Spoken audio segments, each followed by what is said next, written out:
In a sense, you might say the building doesn't matter. You're going to teach math, you're going to teach science, you're going to teach students the curriculum. But in another sense, the facilities end up being the backdrop for all that. And if the facilities end up being a distraction, then you're not going to teach as much math, you're not going to teach as much science. And so the buildings need to be in good shape just from a threshold standpoint, just to allow the education process to go on. That Duncan, when he came in and his administration, I think from top to bottom, wanted to do was make sure that they had community involvement in every facet of the program.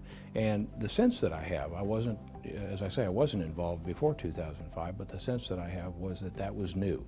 The sense that I have was that that was something, another legacy that will be left from, I suppose, this administration. But that community involvement was terribly important. You needed to have some large number of people in order to make sure that you had all facets of the district represented. And ultimately, we had all facets of the district represented, and we had consensus, and ultimately, of course, we got things done. The sense that we got was that there had not been a lot of planning that went into those bond issues before 2000. The primary problem that we had as we looked at the facilities and got into it was we realized that the facilities were in difficult shape, frankly. You've got this district has roughly 50 facilities, for just to use a round number, and the maintenance on them was becoming more and more difficult. These were older facilities. We had one facility that went back to 1938. And so just like taking care of an older house or an older car, you end up doing more and more maintenance. And at some point you say to yourself, well, why am I doing this? Maybe I should buy a new house. Maybe I should buy a new car. And what we really needed, I think, in the district was to have some evaluation, some sense of what you do. When you have an old car, you think to yourself, all right, am I going to buy the new tires? Am I going to do the 90,000 mile checkup or the 120,000 mile checkup? Same thing with the district and with the facilities. You need to figure out what it is you're going to do in order to maintain those schools and what it's going to cost you over the life of the next term. We categorized every piece of a building. We had the concrete slabs, we had the floor coverings, we had the walls and the wall coverings, windows, roofs, the kitchen equipment, and we ended up with the categories of maybe a couple dozen different systems, if you will, that make up the building.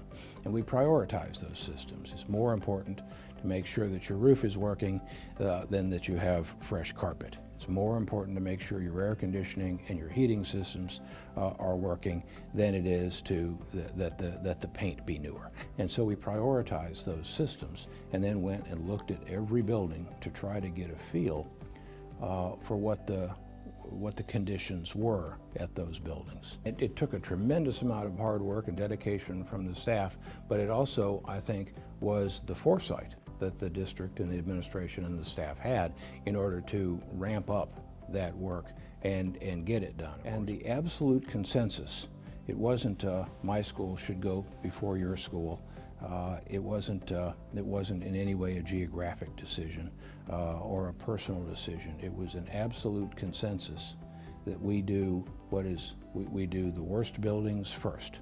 No, it doesn't matter where they are. It doesn't matter if that's where your children go to school or whether it's where my children go to school. Let's do the worst buildings first, wherever they happen to fall. And that was a really important part of the bond committee's legacy. What we did was, in the building side, we touched every building and we assessed every building and tried to determine what the critical systems were so that even if we weren't replacing a school, we would bring that school up. We would bring the quality, whether it was the mechanical systems or whether it was the roof or whether it just needed to be painted because it hadn't been refreshed in 10 or 20 years. But we would bring all of those schools up so that every school was touched even if the schools weren't being replaced. One of the interesting things that you can see now as you go around the district is you have these facilities, and they have now a lot of natural light. They have now a lot of open spaces and a lot of gathering spaces, a lot of really terrific technology, and so you have some add-ons that come with it. But just the basic starting point really is you need to make sure the air conditioning is working and the chillers aren't going out every other week. I'm sort of the sticks and the bricks guy, and so as I look at it, it looks very appealing to me, and of course you see a lot of people in the community very excited about it.